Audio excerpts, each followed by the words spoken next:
As the main site of the final games of the 1990 Soccer World Championships, Rome decided to enlarge its Olympic Stadium, built for the 1960 Summer Olympic Games without any roof.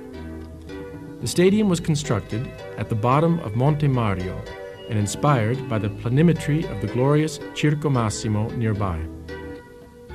The principal innovation consists of the roof structure, but several complement changes, such as functional reorganizations, have also been carried out. After a competition among various companies, the contract for renovation work was awarded to Cogifar Impresit as leader of a temporary association of several Italian companies called Olimpico 90. The new roof structure of the stadium has been completed in record time. For both design and construction, only 18 months were available. A lightweight roof, a kind of tensile structure, was adopted as a structural solution, a sort of tent for protecting the grandstands along the whole perimeter of the stadium, an idea that derived from the ancient Romans, who partially covered the Colosseum with a cotton membrane. In this case, a modern glass fiber covered with Teflon was used. These are synthetic materials, products of high-tech industry. The cover is subdivided in elements of about 12 meters span, interposed by technical channels where all electrical and draining systems are located. The covered surface amounts to 42,000 square meters. The main components of the structure are the following: the 16 bearing external columns, which support the overall weight of the roof, 115,000 kilonewton. The external trussed compression ring, with triangular cross-section, made of steel tubes of 1,400 millimeter diameter for the upper girder and 1,000 millimeter for the lower ones. The global weight is 50,000 kilonewton. The 78 radial cable trusses, which jut out as cantilevers from the external ring. The internal tension ring, which connects all internal extremities of the cable trusses and carries a permanent tensile force of about 30,000 kilonewton. The resulting behavior of the structure can be understood by comparing it with that of a big elliptical bike wheel, with 307-meter main axis by 250-meter secondary axis. The construction has been carried out through the following phases. First, assembly of the external ring, subdivided into 6 elements, which have been elevated and then connected in situ. Warping of the network made by the radial cable trusses and the internal tension ring. The cable trusses are made up of wires of 87 to 64 millimeter diameter for the carrying cables and 74 to 47 millimeter for the stabilizing ones, while the inner ring is formed by 12 wires of 87 millimeter diameter. Lifting up the network by means of a system of hydraulic stations, one for each cable truss, which were controlled and coordinated by a central computer. The agreement of the actual geometry with the original design has also been controlled by a computerized survey system of topographic instruments. Once assembled and lifted up in the design configuration, the only pre-stressing forces balance the dead weights. The tensile force of the internal ring is transmitted to the radial cable trusses and transformed into an equivalent compressive action to be finally supported by the external trussed ring. The overall system of horizontal forces is auto-balanced so that the only dead weight has to be transferred to the ground by means of the 16 vertical masts.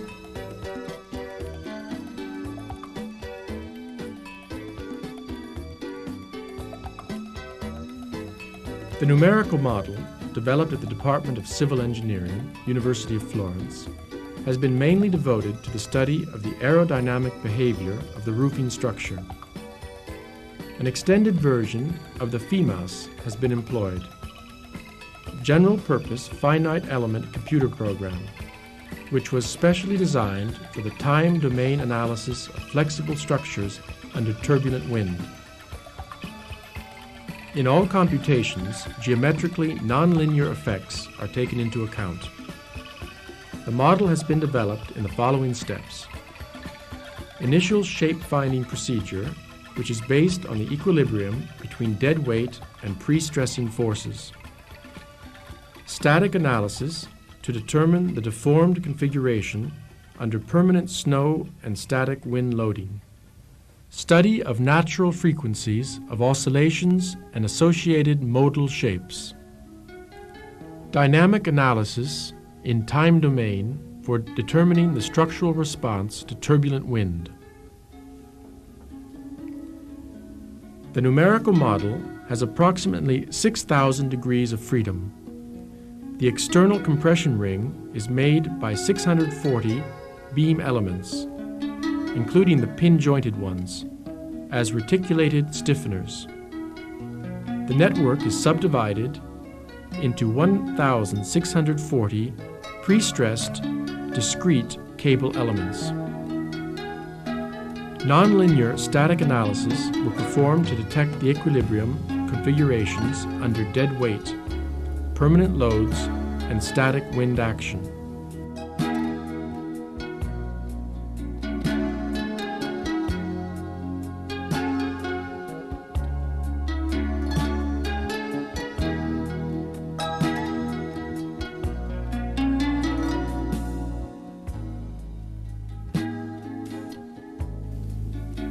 The dynamic analysis began with a preliminary study of the natural frequencies of oscillation.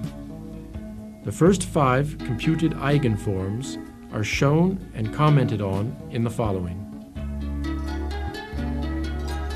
The first eigenform shows an antisymmetrical characteristic with respect to the main axis. Only the parts of the roof covering the grandstands, and therefore having a lower degree of rigidity, are primarily involved in the motion. The period associated with this form is 1.78 seconds. The sinusoidal half wave is easily recognizable.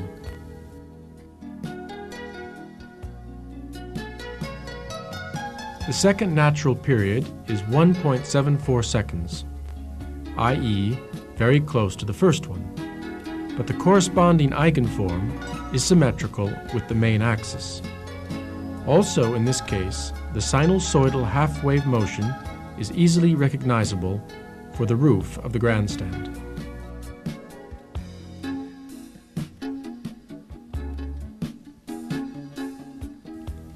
The third period, 1.48 seconds, becomes again symmetrical, and the oscillations are characterized by a complete sinusoidal wave.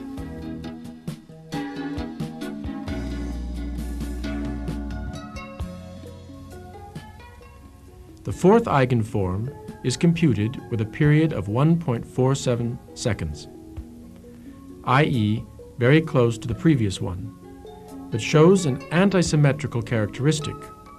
It maintains a one-wave oscillation in the grandstand area.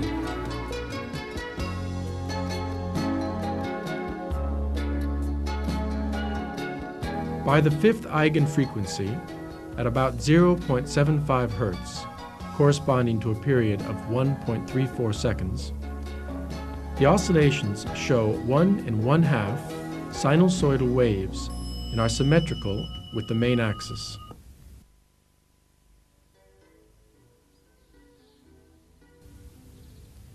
To conclude the review of the eigenforms of oscillations, one can state that at least in the first 2 cases, the structure presents a double solution of the eigenvalue problem. Therefore, 2 eigenforms have the same natural frequency of oscillation. The field of turbulent wind has been simulated generating 96 time series of wind pressures, of 102 seconds, acting on given reference sites of the structure.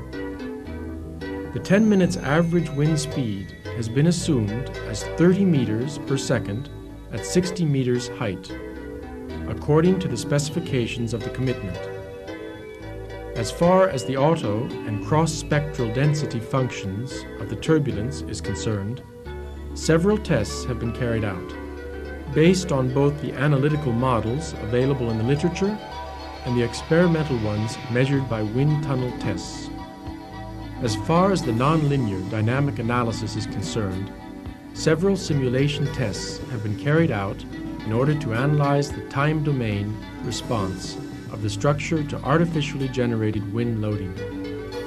Starting from the time histories of the external excitations, the nonlinear equations of motion are integrated to determine the simulated samples of the response in terms of displacement, velocity, and acceleration.